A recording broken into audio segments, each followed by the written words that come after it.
ତମେ ଆଉ ଋତୁ ବିଷୟରେ ସବୁ ଜାଣିଛ? ଆଚ୍ଛା, ତାହେଲେ ଗ୍ରୀଷ୍ମ ଋତୁଟା ଜାଣିଛ କ'ଣ ଖରା ଜୋରରେ ହେଉଛି ବୋଲି? ହଉ ଠିକ୍ ଅଛି। ଆମର ଆଜି ଆମେ ଜାଣିବା ଋତୁ କେତେଟା ଆଉ ତାର ନାଁ ସବୁ କ'ଣ କ'ଣ ଅଛି ହେଲା। ଆମର କେତେଟା ଋତୁ ଅଛି? 6ଟା ଋତୁ ଅଛି। ତାର ନାଁ କ'ଣ କ'ଣ ଜାଣିବା। ପ୍ରଥମେ କ'ଣ? ଗ୍ରୀଷ୍ମ ଋତୁ। କୁହ, ଗ୍ରୀଷ୍ମ ଋତୁ। ତାପରେ ବର୍ଷା ଋତୁ। ତାପରେ ଶରତ ଋତୁ। ତାପରେ ହେମନ୍ତ ଋତୁ। ତାପରେ ଶୀତ ଋତୁ। ତାପରେ ବସନ୍ତ ଋତୁ। କେତେଟା? 6ଟା ହେଲା। ଏବେ କୁହ, ତମେ ଶୁଣିଲ, ମୁଁ ଆଉ ଥରେ କହିଦେଉଛି।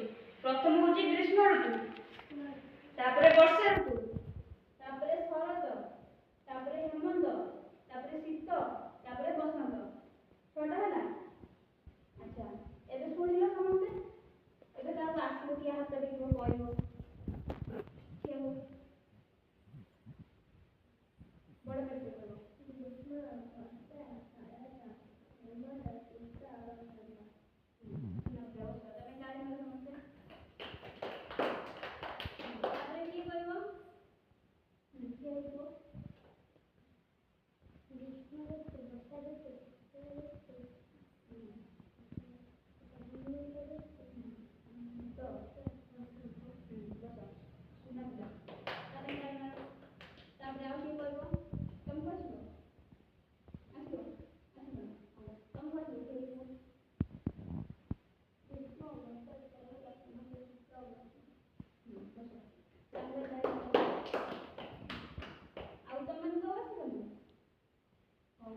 ତମେ କ'ଣ କରିବ?